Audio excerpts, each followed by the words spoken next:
Treasure Valley school districts have made some tough decisions recently. Just last week, CUNA's board voted to cut millions of dollars from its budget because of a failed levy. But the district is growing, and community members are worried about where all those kids will go to school. Abby Davis looked into this issue for us. Abby, what's the latest?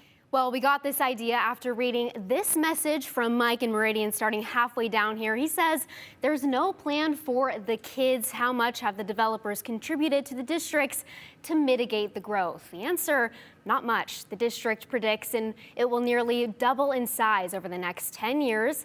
To help keep up, spokesperson Allison Westfall says they always ask developers to donate either land or money. It's not something the city requires, and she says some developers do it, but most don't. However, developers have donated enough land for the district to build new schools. They just don't have the money. Without new learning spaces and a system at 97% full, as we get more kids, then the options we have to serve more kids in the exact same space are different. Meaning the CUNA School District might have to look at year-round school or other schedule changes. But not all school districts are struggling. Valley View School District just celebrated the groundbreaking of 2 new elementary schools. The district serves parts of Nampa, Caldwell, and Middleton. They're able to build those schools because taxpayers approved a nearly $80 million bond last year. It took several years, though.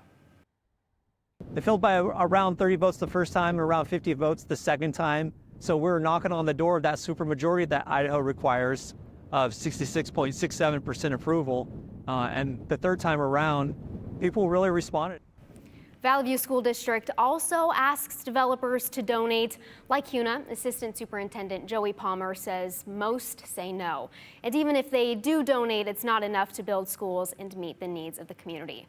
Palmer says until state legislators change the law to require impact fees for schools, districts will have to keep going back to community members. Okay, Abby, so the state lawmakers haven't done anything when it comes to impact fees. What about local governments? Can they do anything about Well, that? it really just depends on their ordinances. CUNA recently passed one saying they can deny projects based on the school district's ability to serve that area.